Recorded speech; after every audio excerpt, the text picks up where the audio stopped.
নবীজি বলেছিলেন শেষ জামানায় দুই শ্রেণীর মানুষ আসবে, আমি এদেরকে দেখি নাই। নবীজি দেখেন নাই মানে 1400 বছর আগে ওরা ছিল না।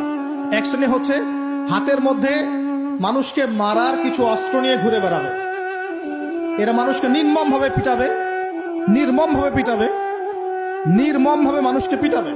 এই শ্রেণীকে আমি দেখিনি, এরা আসবে পরে। আর এক শ্রেণী হচ্ছে এমন এক শ্রেণীর মহিলা বের হবে যারা কাপড় পরেও নগ্ন থাকবে, নিজেরাও আকৃষ্ট হবে, অন্যকে আকৃষ্ট করবে।